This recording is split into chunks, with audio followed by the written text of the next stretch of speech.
Hello भाइयों। तो आज मैं बात करूंगा स्टडी टाइम के बारे में। अब देखिए, तमाम पेरेंट्स मेरे पास आते हैं बच्चों की शिकायतें लेकर कि भाई बच्चा सुबह जल्दी नहीं पढ़ता, रात को नहीं पढ़ता, दोपहर में नहीं पढ़ता या स्कूल से आने के बाद नहीं पढ़ता।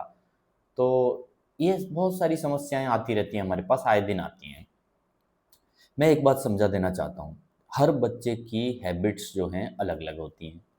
और किसी ने बहुत अच्छा कहा है, भाई हैबिट्स डाई वेरी हार्ड। ठीक है। बॉडी क्लॉक सबकी अलग अलग है, सबका पढ़ने का तरीका अलग है, सबका पढ़ने का स्टडी टाइम जो है वो अलग अलग है। कुछ बच्चे ऐसे होते हैं जो देर रात तक पढ़ लेते हैं, रात के 1:30-2 बजे तक, 2:30 बजे तक पढ़ते हैं। कुछ बच्चे ऐसे होते हैं जो सुबह जल्दी उठ के पढ़ लेते हैं। लेकिन पेरेंट्स जो हैं, उनको उनके दिमाग में एक चीज़ सेट है। उनको लगता है कि भाई सुबह जल्दी उठ के पढ़ना ज़्यादा अच्छा है। ये बात तो सच है, इसमें कोई गलत बात नहीं है। लेकिन भाई आज की जो जनरेशन है, जो यंग जनरेशन है हमारी, उसकी हैबिट्स क्या हो गई हैं? बिल्कुल बिल्कुल अलग ही हैबिट्स हैं। लेट नाइट सोना और सुबह दूसरे दिन लेट उठना, मॉर्निंग में लेट उठना, ये आदतें हैं अभी।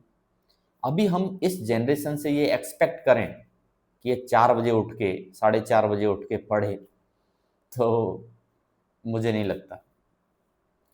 100 में से एक या दो या 5 बच्चे होते होंगे शायद आज की तारीख में, नहीं तो ये भी ज़्यादा बोल रहा हूँ मैं। क्योंकि ज़्यादातर बच्चे सुबह जल्दी उठ नहीं पाते। उसका कारण है रात को लेट सोते हैं, मोबाइल मोबाइल चलाना, रील्स देखना, इंस्टा, फेसबुक, ट्विटर, यूट्यूब और पता नहीं क्या क्या प्लेटफॉर्म्स हैं। तो खैर ठीक है, चलो कोई बात नहीं। सुबह जल्दी नहीं उठ पा रहे हो, नहीं पढ़ पा रहे हो, और माँ बाप का खून जल रहा है तुमको देख देख के, तुम्हारी हैबिट्स को देख देख के, तो भाई कभी तो पढ़ लो। दिन में पढ़ लो, स्कूल से आने के बाद पढ़ लो, स्कूल जाने से पहले पढ़ लो, इवनिंग को पढ़ लो, या तो रात को पढ़ो, फिर 9 बजे से बैठ जाओ खाना वाना खा पी के, खींचो फिर सीधा 12-1 बजे तक, 2 बजे तक। कभी तो पढ़ो। माँ बाप को सबसे बड़ा दुख कब होता है? जब कभी नहीं पढ़ता है, न सुबह, न दिन में, न शाम को, न रात को, तब सबसे ज्यादा दुख होता है। और फिर माँ बाप दुखी होकर बच्चे को कहते हैं, बच्चा सुनता नहीं है, तो फिर किसके पास जाते हैं? टीचर्स के पास।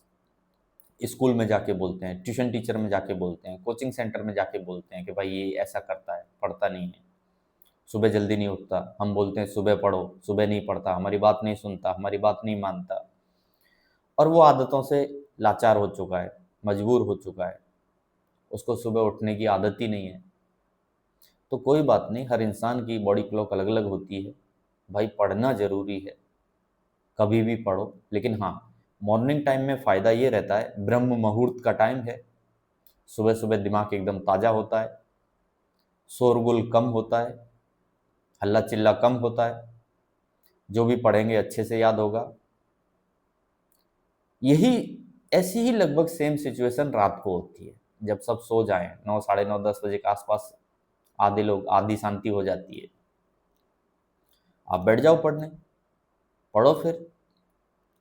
लॉन्ग सिटिंग होनी चाहिए। एक बार बैठ गए तो 3-4 घंटा जम के पढ़ने का, तभी उठने का, उससे पहले उठने का नहीं। टारगेट सेट कर लेने का कि आज मुझे इतना करना ही करना है, उतना न हो उससे पहले उठना नहीं है।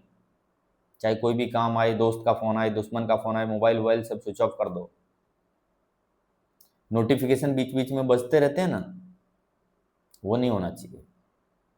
पढ़ो चाहे कभी भी, सुबह पढ़ो, दिन में पढ़ो, रात को पढ़ो, शाम को पढ़ो, जो तुमको अच्छा लगे वो पढ़ो, लेकिन पढ़ो बस। मैं ये कहना चाहता हूँ। और तमाम पेरेंट्स जो शिकायतें ले लेके आते हैं, उनको भैया मैं इतना ही बोल सकता हूँ कि हर बच्चे की हैबिट्स अलग अलग होती हैं, बॉडी क्लॉक सबकी अलग अलग है, स्टडी टाइम सबका अलग अलग रहता है, स्टडी आवर्स भी सबके अलग अलग रहते हैं, एम्बिशंस सबकी अलग अलग रहती हैं। कोई हाई एम्बिशियस स्टूडेंट होता है, कोई लो एम्बिशियस स्टूडेंट होता है। तो उस हिसाब से ही स्टूडेंट एक्ट करता है, यानी मेहनत करता है पढ़ाई में, किताबों में। जिसको कुछ बनना रहता है, जिसने ठान लिया है, तो वो तो पढ़ेगा भैया, दिन में भी, सुबह भी, शाम भी, रात भी, जब मौका मिलेगा तब पढ़ेगा। वो अपना एक सेकंड भी बर्बाद नहीं करेगा। और जिसके दिल में कोई ख्वाब ही नहीं, कोई ख्वाहिश ही नहीं है, कुछ बनने की, कुछ करने की, ऐसी कोई तमन्ना ही नहीं है, तो वो न सुबह पढ़ेगा, न रात पढ़ेगा, न शाम पढ़ेगा, न दिन में पढ़ेगा, वो कभी नहीं पढ़ेगा। और पढ़ेगा तो वो खाना पूर्ति करेगा, बस आपको दिखाने के लिए, माता पिता को दिखाने के लिए कि हाँ भाई किताब खोल रखी है। इसलिए बहुत ज़्यादा बच्चे के पीछे लगने का भी कोई सेंस नहीं होता है। उसको करना होगा वो अपने आप कर लेगा, आपको कोई उसकी सुपरविजन करने की ज़रूरत नहीं है। और उसको नहीं करना है तो आप डंडा लेके बगल में बैठ जाओ, फिर भी वो नहीं पढ़ेगा। बस इतना ही बोलूँगा। बच्चों, पढ़ने की आदत बनाओ। पढ़ना बहुत ज़रूरी है, चीज़ों को सीखना बहुत ज़रूरी है, स्टडी बहुत ज़रूरी है, एजुकेशन बहुत ज़रूरी है। और पेरेंट्स से यही कहूँगा, भैया समझाना आपका फ़र्ज़ है, हमारा फ़र्ज़ है, लेकिन मानना न मानना ये फाइनली बच्चे पे रहता है, उसकी खुद की समझदारी पे रहता है। इसलिए ठीक है, एक बार समझाएंगे, 10 बार समझाएंगे, 20 बार समझाएंगे, आप समझाएंगे, स्कूल टीचर समझाएगा, ट्यूशन टीचर, कोचिंग वाला समझाएगा, नहीं मान रहा तो नहीं मान रहा, क्या कर सकते हैं, जान से तो मार नहीं सकते उसको। ठीक है, तो लास्ट में खुद हमको ही समझ जाना पड़ता है कि छोड़ो भाई, अब ये जो कर रहा है, जैसा कर रहा है करने दो, क्या कर सकते हैं। किसी का सुनता ही नहीं है, किसी के सुनते ही नहीं है। ठीक है, तो समझाओ बच्चे को, मानता है तो ठीक है, नहीं मानता है तो उसकी जो हैबिट्स हैं उसे अपने हिसाब से काम करने दो, फिर क्या कर सकते हैं। Okay, okay guys.